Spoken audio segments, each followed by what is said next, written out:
Hello, welcome to day 2 of Bring Your Own Bold 2024. I'm Dave Corlett, part of the team here at the B2B creative agency Shaped By, and it's really great to have you with us. We've got 5 cracking sessions today, and if yesterday is anything to go by, the next few hours are going to be an absolute feast of insights, inspiration, and practical tips to help you go forth and build a bolder brand for your business. Now, we're kicking things off with a session that I've been really looking forward to. We all know that revenue growth is a machine with many cogs. And we also know that marketing's contribution to revenue growth comes from a mix of activities, some that is designed to have an immediate impact on pipeline and some that has a longer payback. And we know as well that the more immediate, shorter term activity is easier to measure and therefore easier to prove the value of when it comes to return on investment. Now, I feel, and you might as well, that we've reached quite a dangerous and damaging place with some of the narrative around this. You know, it was never meant to be a battle between opposing forces. Yet that's where we've ended up. It's a constant topic of conversation with our clients right now. And when Harvard Business Review surveyed senior marketing executives at last year's Cannes Lions Festival about their burning issues, twice as many voted for managing the tension between brand and performance marketing as any other issue. But on a positive note, one of the reasons why it's a topic of conversation at the moment is that investment in brand is getting a welcome shot in the arm after quite a sustained period of neglect. Apparently 67% of B2B leaders are increasing their brand building budgets this year. Now, it's a good time to talk about this as well because many marketing leaders are planning for next year right now. You know you need to find the right balance of short and long-term investments, but you also know that pitting them against each other in a competition for budget and attention unnecessarily damages the effectiveness of both. So here's the big question, two questions actually. How do you find the right balance for your particular set of business circumstances and goals? And how do you take this to your board and convince them in their language that your longer term plays can and will deliver value when brand awareness is notoriously difficult to measure, especially in B2B categories with niche total addressable markets?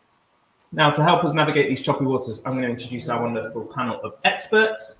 Now, unfortunately, today we were due to have 3 speakers on the panel, but sadly, Dean Wootton, the Director of Integrated Marketing at Pure Storage, had to pull out at the last minute due to work commitments, which is a real shame. Him and his team are doing some amazing stuff around long-term thought leadership programs. So I'm really hoping that we can get Dean on a webinar or on a podcast at a later date to talk about all that. So it's super interesting, especially how they're measuring value and impact.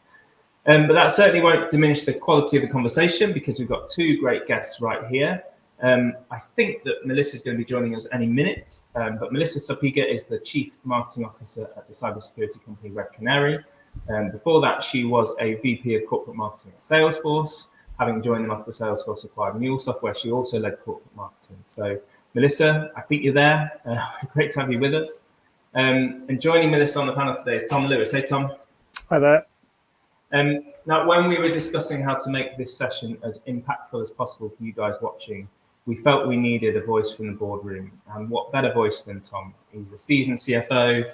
He's sat on the board at a number of innovation-driven businesses in areas like health tech and accountancy. And he's also had stints as Chief Operating Officer at the IPA, Institute of Professional Advertisers, and also CFO for Eastern Europe at Ogilvy and Mather. So he's extremely au fait with the brand and marketing landscape to boot. So there's loads to dive into on this topic. Whether we get it all in, I don't know. I really hope so. We've got 45 minutes or so of discussion and then 15 minutes for questions. So do get your questions in as we chat away. So kicking things off, not that I'm taking sides, but I'd like to start with a little chat about the brand building aspect of things first. Melissa, do we have you with us? Not just yet. Cool. And we'll come to you, Tom, first then. Now, I know that this is at risk of generalizing a lot of very clever people, but in your experience, do CEOs and board level executives outside of the marketing function really understand the term brand? It's an interesting one. I think, there's a saying of, I don't know how to define it, but I know what it is when I see it. And that wasn't used about brand, it was used about something else. But it's kind of that thing that a lot of people know what a good brand does, and you can see, in the board you can see it. It's higher gross profits or higher price premium compared to your competitors, or the fact that you can attract better talent. So I feel a lot of people understand what a brand does, even if perhaps the awareness of it's the brand that's driving that isn't there, and perhaps there's even less awareness of how you build that brand and what it takes to get there. So the case is, I think that you start from a good base, but what I think the marketing community can do better is really explain what a brand is, what it does, and how you get there. Yeah, I mean, it makes perfect sense, really. And sorry, just to explain, Melissa is here, but she's having a few technical issues, so we'll try and get in the room ASAP. And I suppose, on that point, senior executives, we have this 95-5 rule, don't we? And I think we spoke a little bit about this with you before we came on. The fact that at a general level, 5% of your audience tends to be in market and ready to buy, and 95% of people don't. And, it will be doing senior executives a bit of a disservice to say that they don't understand that. Of course they do. And they also understand that, building up awareness takes time. But, they are more difficult to measure, these brand awareness plays, than those that kind of hit that 5% in market. So how can marketers provide clarity to you as a board level executive about how these longer term types of investments will deliver value? I think it's you have to speak the language of the board. So it's the language of what's the risk and reward, what's the timeline, what can you demonstrate some cause and effect. So if you want to be seen as more than just a spender of money, you need to be able to verbalize what your expectation of what that investment will do, what that is, when you think it'll pay back, and also can you measure whether you're succeeding or not. If you can't do any of those things, then you're just spending money in hope more than in confidence that you're going to achieve something. What I would want, I'll give you an example of somebody I worked with, and it was an owner-managed business, so it was kind of his money to spend. But he said, Tom, I do all these things every year, and I have this budget of X, and I can't tell you how it works, and I can't tell you what works and what doesn't work. I just know that I do it, and we achieve a certain amount of new biz. And I thought, well, that's a bit of an unsatisfying answer.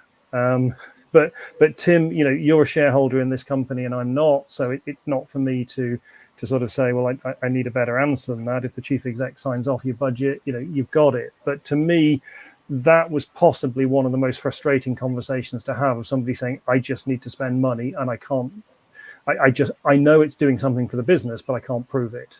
And you don't have to be able to prove it in detail, but I'd at least like to see a roadmap of what your reasonable expectations are. And do you check in periodically to see if you're getting there or not? And when you say speaking the language of the board, are you purely talking about in terms of the figure, the facts and figures that you use, or is there a certain kind of lingo that you need to be able to use to explain value beyond just facts and figures?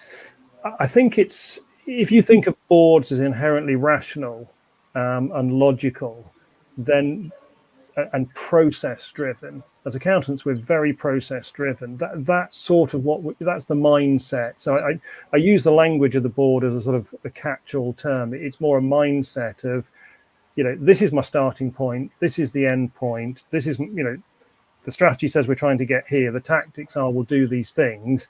This is what we expect it'll cost to get there, and this is what we think it'll look like at the end. So putting together what feels like a reasonably detailed business plan that addresses some strategic issues, rather than at the other extreme, well, I want to spend some money on brand, can't tell you what it's going to do, but all my mates say that building brand is a good thing, so therefore we should do it, kind of thing.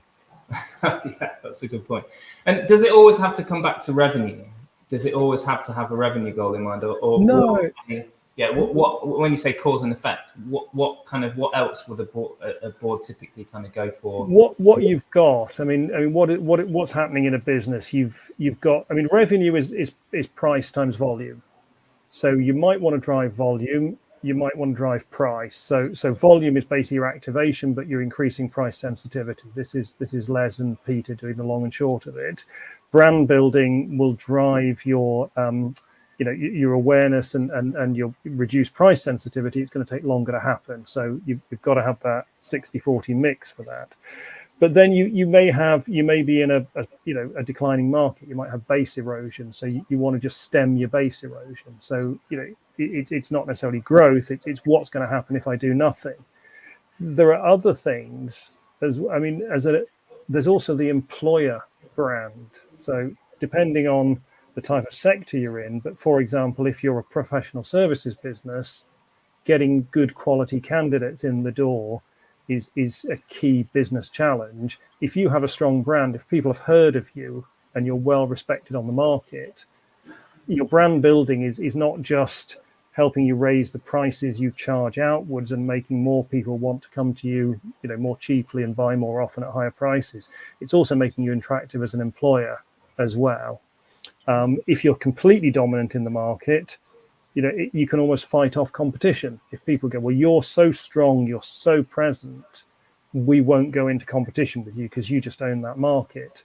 You're actually starting to get into much higher corporate goals. Example I've used, and I think the market's probably changed since then, but for a long time, Specsavers absolutely dominated the high street optician market because their brand was so strong. It wasn't just about people coming in and getting their eyes tested. It was like nobody went into competition with them because they were so dominant. Yeah, and sorry, I think we're quite close to getting Melissa in the room, which is great. But I mean, I'm really, really enjoying this chat. It's not every day you get to talk to a CFO about brand. So I'm going to milk this for as long as possible and on our audience's behalf as well. What are some of the most common mistakes that you see when marketing leaders make their case to a board with you on it for investment? Whether that's in investment in short, long, anything in between, but just investment in marketing activity. Yeah, and it comes back to that little anecdote I gave about the guy at it's not being able to explain what you're doing and how it addresses a strategic business imperative. If you can start with what's the business strategy, where am I? What do I need to achieve? How am I going to get there? What's the cost of getting there, and what's the return on getting there? If you can't do all of those things to start off with to demonstrate, this is why I need this investment, and then if you go along and you're not measuring your success and your failure and what's working and adjusting accordingly, again, that's where you'll lose credibility at the board. If you think about what a board does, every month it sits down with a P&L and looks through, did we make as much money this month as we thought we were going to do? What did the budget say? What was last year's? What's like for like? What are the variances? What drove it? What do we think the outlook is if we're behind? Can we pull it back? If we're ahead, is it sustainable? Lots of analysis over the stuff that's already happened, and it's too late to change it. And I used to say, when I worked at the IPA, I thought for every finance person in the business, you probably need some kind of market research person looking at actually all we do in finance is take things that have happened historically and write them down and compare them to other things. We're scorekeepers at best. Actually, if you say, well, is my price sensitivity going down over time? Can I measure that because I've got that market research data? Am I achieving the goals I want to achieve? I guess it's being a little bit more scientific overall. There's the art side of marketing, the brilliant creative side that does things that I, as an accountant, would never think of and never know. Why do you think that, a gorilla playing the drums is going to sell chocolate? I don't know, but it works. Somebody's got the brain that tells you that's what we do. But when we come to sort of mop up on that, is that working? Well, what did we want to do? What did we do? And, my goodness, this has just exceeded all expectations. How can we codify what we did that worked and repeat it? Absolutely, yeah. Just for any of our stateside audience that don't get that reference, it was an amazing Cadbury's chocolate over here is one of our most loved chocolate brands, and that's their most famous advert of all time. It didn't make any sense, but the best ads don't always. Well, it made sense to us as brand lovers, but yeah, really, really cool ad. I'd urge you to go and look at that on YouTube. One of the things, actually, just on one of the points that you're making, and then actually one of my questions was to give us a little peek behind the boardroom curtain at what happens when you're setting budgets, whether times are good or not so good. But a follow-up question. So when when times aren't that good, we hear quite a lot of lamenting, particularly in our industry. I mean, it can be a bit of an echo chamber at the best of times, but when times are bad, don't cut your marketing budget, because obviously that's what's going to get you out of trouble. But what logic and thought process goes into saying, actually, do you know what? We need to batten down the hatches a little bit. Spend is going to be cut across the board, including marketing. Do those conversations ever happen? Like, well, actually, if we cut this, we know we're going to get less return because we're investing less. I think a lot of that depends on your ownership model, and depends whether you're private or public. If you're public, you live in a 90-day world. So if you can't make your top line, you make your bottom line. And if you make the bottom line by cutting discretionary costs, then you can get there. The problem is often those discretionary costs, and I've been the one cutting them, are the things that are going to give you the staff training, the brand building, all of those things that get treated in the P&L as if they are an expense, but actually are securing your long-term future. That's the downward spiral you want to avoid. And I guess the challenge as marketers is to sort of fix the roof when the sun's shining, or something of that analogy, is make that case, get that idea socialized, so that when it is like, we're staring down the barrel of not hitting our numbers and I need to cut some costs. I mean, you then are in a position to say, well, I said this would happen. You can cut your costs this month or this quarter, but these are the consequences you're going to have to live with, and you're speaking to a room full of people who will understand that because you've explained to them how marketing works. So that's one world you might be in. If you're in private equity where I work, it's slightly different, because private equity have bought something for a number of years with an exit in mind. And if they're looking to build the brand, they will be committed to building that brand, and they don't have that quarterly cycle to meet.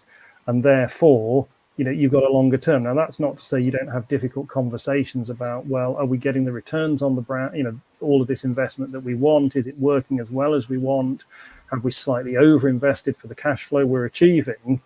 But you've got a business that's bought you on the basis that we're going to invest in modernizing, professionalizing, and building that brand, and then we'll take you to the next stage. So it's probably, one of the things, just follow the money. Look at who are your investors, and how do they view your world.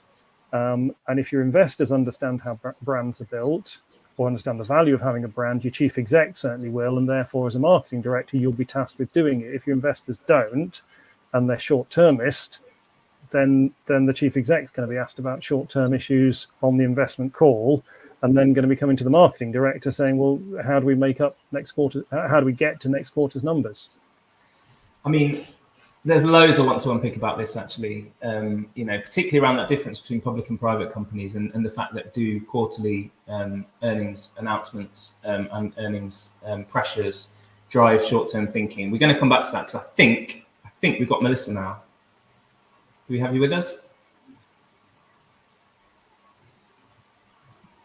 Maybe not. We're having some serious firewall issues, and Melissa works for a cybersecurity company, so I can understand why they're a little bit more stringent. But yeah, just shout if you can hear us, Melissa. I don't think we might not be able to see you, but can we? Do we have your voice? Not yet. Okay, we're going to work on this in the background.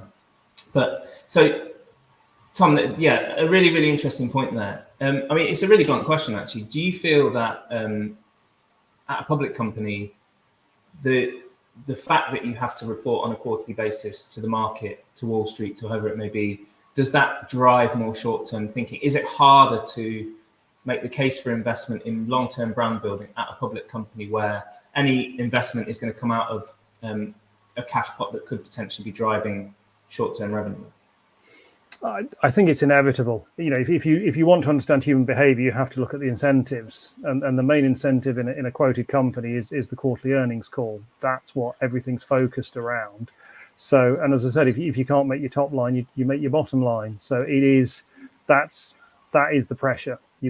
So therefore you're in an environment where long-term brand building is just much harder. Now, there'll be smaller divisions where you can perhaps fly under the radar, where the amount of investment needed isn't moving the dial on the main stuff. But I saw this on the other side when I worked in holding companies or division, subsidiaries of holding companies within advertising agencies. We had challenges. Adland has been a really tough place to be, and it's not investing in its own future in the same way. And that's partly because the big holding companies are reporting quarterly, and therefore they're under that price pressure or that pressure to hit their numbers on a regular basis. Yeah, absolutely. It makes perfect sense. And again, I'd really like to get into this a little bit more because I think it's so valuable. Hey, Melissa. Hello. It's very good to have you with us. Those damn firewalls. Like you said, I work for a cybersecurity company, so they wouldn't let me in. I was there quarter till the hour, and here we are now. Glad to be here. Better late than never. I mean, we might actually even take this over if depending on how many questions we get, we might, because there's so much I want to ask you from your side as well. Tom and I have been having, I don't know how much you've heard of the chat that Tom and I have been having, just super interesting stuff, the perspective from the board, and we will definitely dive back into more of that because now we've got the both of you. I'd really like to kind of get your joint perspective on quite a lot of this, but the kind of let's take it back to the start of the conversation, because I really wanted to get your perspective, Melissa, on this idea that kind of brand is back in B2B, so to speak. I mean, first and foremost, does that chime with what you're seeing? Yeah, absolutely. I don't know if it ever left, but I think where it fell on the priority list, to some of what Tom was talking to, when you're really focused on your in-quarter earnings, are you going to make your number? There are other short-term programs and activities that many marketers and go-to-market teams were prioritizing. But I think now we're seeing that, especially with enterprise B2B, every dollar you invest from a marketing standpoint today is actually potentially, depending on your sales cycle, going to actually show up in earnings and bookings 3 to 6 months from now. And so I think there's a return to the balance between the short term and those investments that will pay off 6 months down the road. Yeah, definitely. Why do you think that? Why do you think short term? I suppose tactics you call it. Why do you think people were prioritizing that in the not too distant past? Well, I think it has to do a little bit with what I was hearing Tom talk about a moment ago, which is, when the priority is, are we going to hit our number this quarter? There's a lot of change and action that needs to happen in the near term that teams were feeling pressure to go do. But again, I think the balance or return to balance is what I'm at least seeing and our team is seeing and what we're having conversations with our board about. Great. And just on that, so when you're having conversations with your board, do you feel, or actually this could go to any board, from the time that you stepped into leadership roles, do you feel like you have to consciously spend time explaining, and we kind of touched on this a little bit with Tom anyway, but from your perspective, do you feel like there is a general understanding of brand and the value of brand, or do you feel like part of the communication with board is to explain that, because it can be quite a woolly term? I think it depends. I think it depends on who's on your board, but ultimately, and I'd be curious to hear if Tom agrees, like what the board cares about from a marketing perspective is, do we have enough pipeline to hit our bookings goals? So I think when I talk about brand with the board, it's really tying to those business outcomes of pipeline to support the business growth. So I think the way that a marketing leader needs to talk to the board needs to be adjusted to understanding your audience, just like we do every day to our core audiences. Do the same with your board and spend the time to prep and work on that before you step into those discussions. And in addition to those discussions with your CFO, because they're your key counterpart when you think about the investments you're making internally. Does that chime with you, Tom? I know we talked a little bit about other metrics and explaining the value of them, but fundamentally, it does come down to pipeline, right? I guess pipeline is a measure of certain. It's a measure of volume, first of all, and if you're a project-based business, pipeline is really key. What's interesting, and I just want to pick up something Melissa said, if you've got a lot of recurring revenue and good revenue visibility, it makes brand longer term investments easier because you know what your revenue and your cash flow are going to be further out. So therefore, if you want to make the case for something, that's got to be easier than so I come from advertising, which is very project driven. It's very hard to argue for long 6-9 month investments when you've only got 3 months of projects absolutely confirmed. So the more your project base, I think the harder it is to do long-term brand building. The other bit is if you're looking at building a pipeline, definitely as a CFO, that's something I understand. But my other question is, but what price are you going to sell it at? The more you're desperate for revenue, the more you're the fewer customers, the more dependent you are on them, all of that stuff, that makes pricing harder, and brand is what makes pricing easier. So looking at pipeline is, revenue is, as I say, price times volume. To me, pipeline is a measure of volume. I'd also want to know what's happening on the pricing side as well. Yeah, that makes complete sense, definitely. And there's something else sorry, I'm playing catch up a little bit with some of the things I wanted to ask Melissa, because I really wanted to get to them. Now, something that we spoke about a little bit before this call, when we've been chatting away, is around, so when you're thinking about this kind of process of defining which portions of your budget to allocate to kind of more shorter term objectives, more longer term objectives, you feel it's really important to start with the customer lifecycle. Why is that? Oh, it's such a big and important question. I guess starting with the customer lifecycle really grounds everyone on not just the marketing team, but the broader go-to-market team. And when I say that, I mean, for us, the sales team, the sales development team, that's fielding inbound, our customer success teams, our partner teams, really understanding what does that journey look like. And marketing is very unique especially in B2B enterprise tech, you have a lot of data that tells you what engagement touch points matter to your prospective audience throughout the life cycle. And I think understanding that data, I'll give you a specific example. I know that Milan, our creative director, is on the call. We had our marketing leadership offsite, and Milan is the creative director that sits on the marketing leadership team, and that's really important to us. We went through our top deals, and we actually unpacked what were the touch points that happened across those top deals in the last quarter. And then we actually looked at what were the commonalities and patterns. And by doing that, we were able to make smarter investments on certain pieces of content, which I believe tie explicitly to brand, because what you say as well as how you look is what your audience experiences. And then we were able to make budget allocation adjustments or think about where we prioritize the team. So until you really understand what is the journey your buyer is going through, it's really hard, and you're just making assumptions about their behavior before that.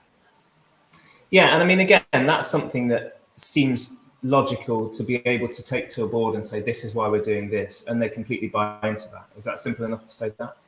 Yeah, I would say that at the board level, I'm not necessarily talking too much about the customer life cycle. Instead, I'm talking to them. I'm translating that to funnels. And to Tom's point, pipeline is, of course, that mix between the volume as well as the price. And I think it's important for creative leaders and corporate marketing leaders to push in and really understand what is your business's pipeline model. Because for us, it's a combination of those two things. It's the average sales price, and then it's how many opportunities do we need to actually yield pipeline. And when you can get a closer look at what that is and more deeply understand it, it just allows you and your teams to be more informed about how you can support getting to those goals, which ultimately then, your CMO or your marketing leaders can help defend and frankly, advocate for more investment in front of the board. Yeah, and again, that makes perfect sense, especially when you put it like that. Sorry, I'm rattling through things in a little bit of a kind of slapdash way, just to come back to some of the points I really wanted to make. And just on that subject of finding that balance, because I think this is a really crucial part of this conversation, and especially for folks out there who are watching or listening to this, you'll all work at different businesses, different maturity, as we've been talking about with Tom, some private, some public. Ultimately, we all know that the well-trodden research from Binet and Field, the average that you should be looking at is 60% investment in brand building activity, 40% in short term. Again, that probably runs the risk of pitting those two against each other, or at least putting a dividing line in the middle. We're not here to do that. But it's very, very different at, say, a 2-year-old startup than Salesforce, for instance. The whole market knows who they are. How do you kind of, let's just take the startup point, for example, because I think, again, there'll be lots of people here who are either working at a startup or kind of a scale-up, as it were. They're not a Salesforce. They don't have that luxury of being able to kind of just invest in brand hand over fist. How do they kind of, at what point do they need to turn that kind of brand building machine on as well? And I suppose that's a question to you, Melissa. When you get to a certain point, you've kind of, you need to see a dollar return for everything that you put into sales and marketing, but then you kind of need to turn a brand building machine on. Is there a particular point when that has to happen? It's a good question. I don't know if there's a particular point that it needs to happen, but because I think it really needs to happen from the very beginning. So let's say you're a young startup. Well, a lot of the brand is actually going to be founder-led branding, right? It's their voice, maybe on LinkedIn or X or other platforms, maybe doing the circuit on a speaking standpoint. At some point, you'll realize that that's not scalable because those founders' time cannot be spent, in the same proportion that it was before, just trying to get some initial visibility, maybe doing founder-led sales. That's when maybe a company will think about bringing in a VP of marketing or a VP of sales. And those two counterparts should really work together and be fully aligned on the goals and agree on what the go-to-market strategy is. And then that's what the brand could cascade from. So I guess, I think it really just starts with really understanding your business. What are you trying to do? And make sure that you fully understand how everything related to brand, which is a huge umbrella of things, fits into the overall business goals. And I think to your point, that changes business to business. It changes because the audience changes and how they behave and how they engage with companies for their buying cycles is different. So I think just starting with first principles, ground zero of what are we actually trying to do, and then build your brand around that is really critical. Yeah, and coming to you, Tom, does that kind of chime with your experience as well? Again, I think we talked a little bit about the disparity between kind of private and public companies. I don't believe you've kind of worked at a startup before, I don't think, but have you been kind of part of any conversations where, ultimately brand building is kind of seen as a bit more as a nice to have because the company really needs to prioritize kind of short-term revenue goals, and maybe that's kind of flipped around as the business has gone along? Yeah, I mean, I guess the constraint is always cash. Do you have what's your cash do you have to spend on stuff? And you've got to keep the lights on, you've got to pay staff, you've got to do all those things. So, that's why brand building is ultimately a discretionary activity, because it sits slightly lower down in terms of that cash need. There are certain people you have to pay. You don't pay your staff and you're really in trouble. Whereas if you don't do some brand building for a while, your business won't grow in the same way, but it's not as existential. So, in a startup, you've got that pressure of you've just got to, bootstrap yourself up, and therefore it will be a big focus on sales. And as Melissa said, you're probably relying on a bit of founder branding and the persona of your founder. As you mature, then you can start to build that brand, and that's certainly what the journey that we've been on. The marketing team has got larger, the activity has got greater, and that's part of building that brand, so that when we as a PE-backed company go for that flip, and people look at, well, what are the things that make this company distinctive? Brand will be in there, because you look at the online, offline, we've got the signage, we've got the LinkedIn presence, we've got the Twitter account, all of those things. We've built that consciously so that becomes an asset in the broadest sense that a new buyer is going to want to own.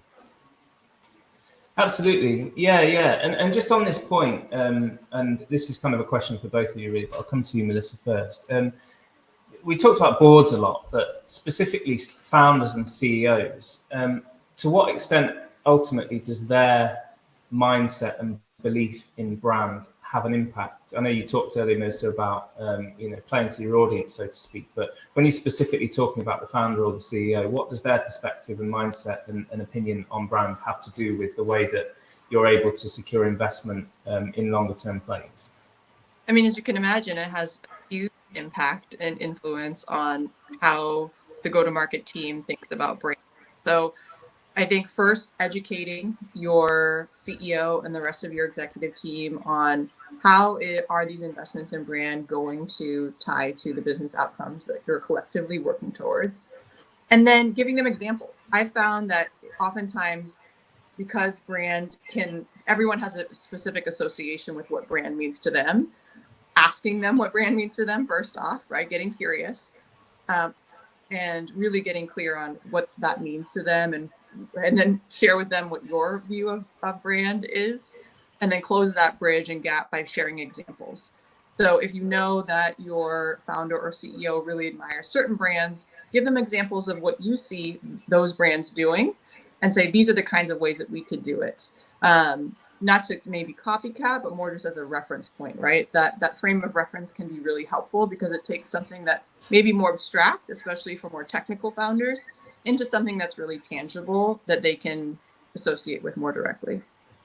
Yeah, absolutely. And Tom, kind of same question to you in a way. Is your experience of working with different CEOs and business leaders, has the business had a different perspective on brand because the CEOs had a different perspective on brand?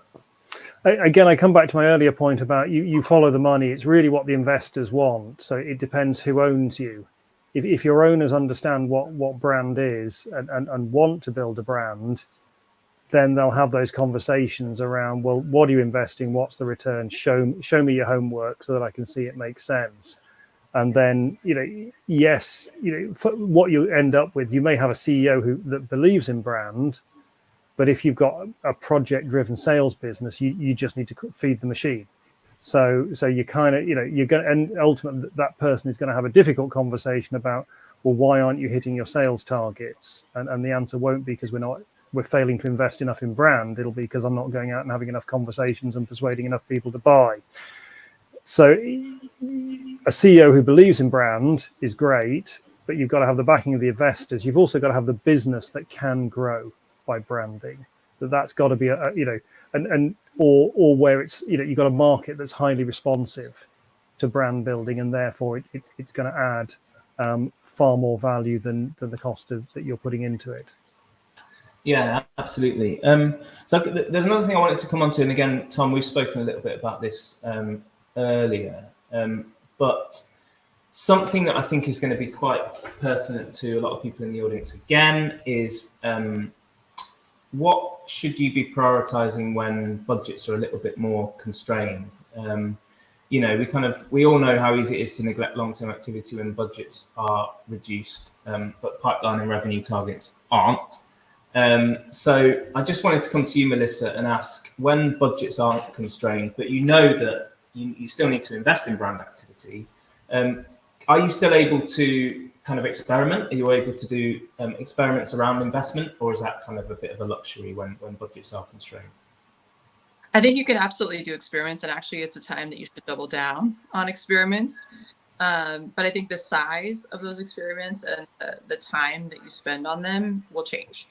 So let me give you an example. When our marketing budget year over year, stayed flat, we made a conscious decision to say, okay, well, knowing this, we might not be able to do any kind of higher level, what I'll call like corporate brand awareness, just more, here's what Red Canary is, and without very explicit product or call to action prompted messaging. Instead, we shifted to organic channels. So we have a community team that creates a lot of really great content for security practitioners. So we put our heads together with that team, these content creators, to figure out from an organic standpoint, things that we don't have to pay any additional discretionary dollars on advertising or some of these other things. How can we just create more meaningful content that will draw our audience in, and then use our organic channels like social to amplify some of that? And I think within that, you can experiments, you can try new messaging, you can try new creative, and you can see what resonates. And then you can do that actually very quickly. You can do that within a week of a post, and you can try a few different things, and you can actually iterate and then adjust, and that will inform how you might make further investments. The other thing I would recommend is, as a corporate marketing or creative function, make sure you have a good relationship and understanding and collaboration with your demand gen leaders. The demand gen leaders will often hold the majority of the budget. We also, our CFO calls it discretionary. I like to call it program spend. But really understanding what are they seeing work in terms of creating additional pipeline and opportunity, or how the sales team and Tom would say the conversations, or sometimes we'll hear here in the States, the at-bats. Those are the things that you'll want to better understand, so that when you think about the creative efforts that you're doing, you're pointing them in ways that are actually supporting and amplifying what the demand gen team is doing, rather than being a shadow or separate. It's a really important time to be one team versus a splintered set of teams when budgets are tight. Yeah, definitely. And, tech goes through cycles, doesn't it? There's peaks, there's troughs, budgets kind of follow accordingly. Are you used to hearing by now that, you're not going to get maybe the budget that you hoped for, but you've still got to double down and be scrappy? Do you kind of almost prepare yourself for that? Yeah. And I mean, I was at Salesforce before joining Red Canary, and even then, right, like the relativity of like flatness is obviously very different, but I don't think there will be a time, even when money was pouring out from the sky many years ago, you still could make a case that you weren't getting enough. So I think it's just getting back to the principles of, for every dollar that I invest, am I expecting an output, and do I know what that goal is, and am I tracking to it? And I think these kinds of times really just allow us to kind of get back to those basics and fundamentals. And I think that's a good thing. Yeah, absolutely. And Tom, just a point to you on that. So when you, as a board, have set a budget and it's low, either lower than it was in the previous quarter or half year, and your marketing team kind of get visibility of that, what do you want to see from them? What do you want to hear from them? Because the likelihood is that the targets probably haven't reduced, even though the budgets have. What are you looking for from them to come to you with?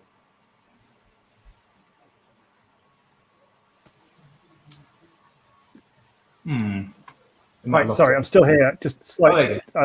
Yeah. Just put the camera off. A little technical issue at my end this time. So we're not doing very well, are we? So I got some of that, Dave. But just to respond to Melissa's points, I think there's a couple of things to say.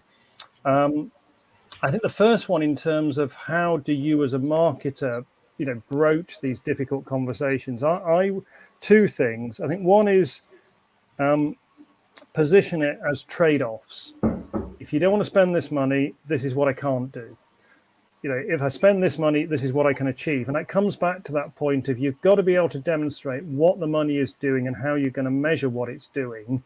If you're just saying, if you don't want to be seen as just a spender of money, if you want to be seen as a driver of growth in the business, what you really want to be doing is having that conversation and saying, well, out of the core strategic priorities, this is what I want to address, and this is how much budget I need to do that. I think your greatest fear, your greatest threat as a marketing person, is the CEO and the CFO sitting in a room together with a pen, crossing out things, and you not being in that room, having your voice heard. And therefore, the way to avoid that, it's kind of a PR exercise, in the sense of, you need to build that awareness of who you are and what you do, so that you are top of mind. And in an ideal world, perhaps even if the CEO says, well, we need to cut some costs, the CFO thinks, well, we might need to cut some marketing costs, but I know there will be a long-term sacrifice to make for that. We need to have that conversation. We need to have the CMO in the room here with us, so we understand the consequences of what we do when we say, marketing director, we're cutting your budget. Melissa, you're nodding away. Does that chime with you? Absolutely. I mean, he's spot on. You need to have a seat at the table. And I think here's an oversimplification, but a way that I like to think about it. Marketing is the company through the lens of the customer. And the CFO is the company through the lens of the investor and the shareholders. And one is not better than the other. It's just different perspectives. And I think the key is you bring those perspectives together in service of driving growth, in service of, continuing on whatever your company mission is, ultimately to make sure that you're a durable, long-lasting business. But I think until you can bring those perspectives together, and it's not a, here's your tops-down budget envelope, It is challenging. And I think oftentimes it is a PR exercise. It is hey, I need to have these conversations because, hey, look, the reality is oftentimes marketing does have one of the largest discretionary spends within the company, maybe outside of sales or T&E. Let's actually have a dialogue about how we're going to use these dollars and use them efficiently and effectively to support the business and to reach our customers. Yeah, definitely. Can I just ask? I don't know how much you'll be able to answer this, Melissa, but how did that kind of closeness and that kind of openness with the board? How have your perspectives differentiated or been different at MuleSoft and Salesforce and Red Canary? Obviously, there's probably quite a big disparity, especially in the Salesforce example, but MuleSoft and Red Canary in particular. Will you say a bit more about the question? Just in terms of the closeness and the openness that you've been able to have with your board about setting budgets and aligning on what you're going to achieve with those budgets. Yeah, well, I guess I think transparently, like I was closer to the board conversations at MuleSoft and Red Canary, not as much at Salesforce, obviously being a bigger company. But I guess what I would say is from MuleSoft being 50 million to a multi-billion-dollar company for my time there, and Red Canary being, 100 million ARR plus company. I think we don't have conversations with the board at that level of detail. It's more like, when they're looking at the overall budget table, like sales and marketing is like one line. I think the conversations really start more internally with the executive team, and that's where the conversations happen. So. And that's also a function of how your CEO and team chooses to manage the board, and list them, and versus like have them dictate the company strategy. So the board at these companies I'm mentioning are extension of the team, and obviously they have fiduciary duty and all of that, but they're not the ones setting the budget. We're doing it internally, and then we're bringing it to the board saying these are the investments we believe we need to make across the business to get to these growth goals. I hope that answers. Of course, yeah, absolutely. Yeah, it makes complete sense. We are getting towards the point where we're going to take some questions from folks who have written in. Again, I think we might still be having a few issues. I'm not seeing the questions, but I know my buddy Alex is telling me that we've had a few, so he's pinging them to me on Slack. So apologies to whoever's sent these in. I'm not sure. I don't know who this is. But we've got a question about brand equity, and I could kind of ask you guys both actually a variation of this question. But Melissa, do you measure brand equity at Red Canary, or have you historically measured brand equity as part of one of your metrics at businesses you've been at? Yes, measured it in the past, and I think this is one again where it's useful to define what you mean by brand equity. So I think for me, there are a few different ways that we like to think about it. So there's brand awareness, there's brand mind share, there's perception. And I think one of the best investments as a marketer is, and it comes with a price tag, but actually doing a survey out to your intended audience, of a sample size that's meaningful enough to actually derive some insights from them, and ask them about if they know you in your space, where do you rank in terms of awareness and perception? And it allows you to have a better sense of the different types of brand problems I may need to solve, which ones do I actually need to solve? Because for sales leaders, if I had $1 for every time I've heard there's not enough brand awareness, I would be on a beach somewhere. But I think it's taking the extra step to say, okay, what is the market actually telling us and then how do we actually quantify that? So you may spend $25K, which seems like a lot of dollars for smaller companies, on a brand survey, whether it's brand factors of brand, but it creates a baseline. And so then you can have a conversation with your other stakeholders on, hey, I hear you are saying that you don't have brand awareness, and that may be true in your pocket, but actually what I'm hearing, our brand perception is off. So let's go figure out the tactics and tools and programs we need to go fix that problem. So I think if you have some $1 million budget, if you spend some small percentage of that on just baselining what the market and your intended audience thinks about brand, that's money well spent, because that means every other dollar you spend is actually going to go to the right place versus based on assumption or what you did before, a playbook that might not be relevant to your existing company. Yeah, that's a really, really good tip. Yeah, Definitely. I just wanted to ask you, Tom, quickly about brand equity. Is that a term that crops up in your boardroom conversations a lot? I mean, from an agency point of view, and from, as if I can say it, a slight brand nerd point of view, it just makes so much sense. But I'm talking about that from a lofty kind of concept point of view of what brand equity is, rather than actually measuring it in a specific sense, which must obviously is harder to do. So, yeah, is it a term that crops up in conversations? Not in any of my experience, and I'm wondering if it's more a large, $1 million plus company, $1 billion plus company approach. Never measured brand equity. I mean, for me, the proxy is gross profit. In a sense of if I'm making good gross profit margins, I must be charging a higher price for what I'm selling as a business, and therefore that tells me the brand is doing something. The other bit you look at is things like how quickly do we attract new talent. If we got a strong brand, vacancies, it's easier to fill roles. The other thing I look at is price, and again that sort of feeds into the gross profit, but how easy is it to put up prices? So it's not something I've ever sat in a board discussion on, but it's more, those are my financial proxies for essentially the strength of the brand. Melissa, is that something that kind of ties into your conversations when you're looking at kind of investing in longer term brand activity? Does price elasticity, pricing power, does that enter your lexicon at all? For sure. I mean, if you have a strong brand and you reinforce that brand along the different points of the customer life cycle, and to be clear, brand experience also means that your product team is delivering something that your end user so appreciates and finds value from. So I think, if we're talking about brand is like maybe the very top of the funnel, and then the CFO view, which is like where the what is the quarterly earnings looking like. The piece that traverses everything in the middle is the actual product or service that you're delivering to your customer. So I think it's also important to think about and understand, like, do the research as a creative, go on G2, go on Gartner Peer, understand what people are, and then you can also bring those insights to the product team.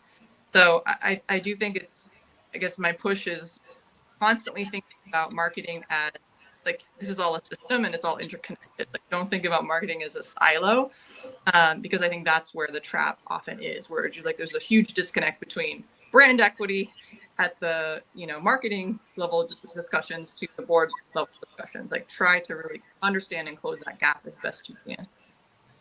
Yeah, definitely. And I've always felt that the investment in brand activity over a long period of time has so many benefits beyond just driving pipeline revenue further down the line. It's a sales call where one of your salespeople is calling someone and they're not saying, "Oh, Red Canary, who the hell are you?" They're saying, "Oh, I know you guys."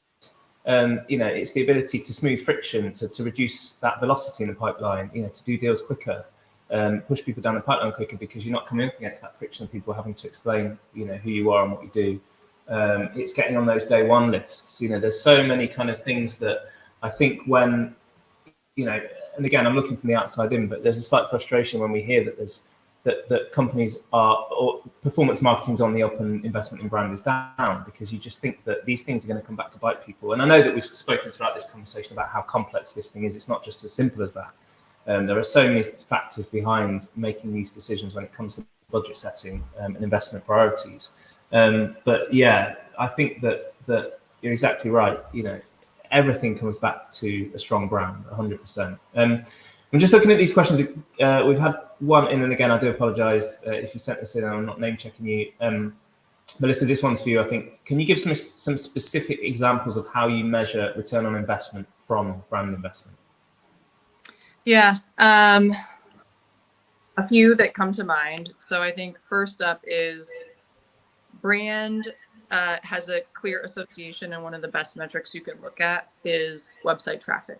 So you want to see your website traffic growing year over year, ideally doubling, because that's the best leading indicator that people are looking for you. They're coming to you, right? Like, your website is your most strategic asset in many ways as a company, but particularly as a marketing organization. So looking at web traffic, looking at those conversions, At MuleSoft in the past, we actually called it moneyballing marketing. So for each stage of the funnel, we had very specific metrics, and brand is usually associated with the top. So brand mindshare, which is measured by that survey that I mentioned, website traffic, engagement on your website, and then conversion to opportunities are some of the key ones that I would actually take a look at. And there's a whole lot in between there that you can be looking at, but I think those are some key ones.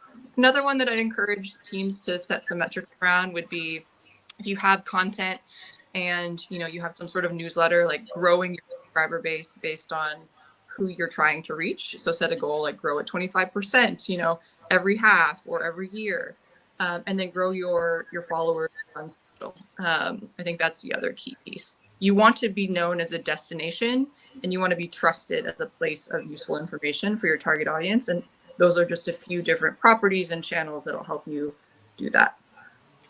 Yeah. Is there anything around kind of analyst relations that you look at? So improved analyst relations, anything like that? Does that come into play at all over the long term? Yeah, it does. And probably do a whole panel on analyst relations because that's a bit of a beast and it's very much a game to play. But I think, it's important. If analysts are important to your business, you should prioritize them. And what I mean by that is like, do Gartner and Forrester actually refer end user clients to vendors? Are they writing some sort of vendor evaluation if it's a Magic Quadrant or if it's a, Forrester Wave? I will say that you shouldn't necessarily invest in analyst relations if they're not writing about your space, right? Like, I won't say too much about the company, but Salesforce is very acquisitive. And after we got acquired, a few other big brands got acquired as well.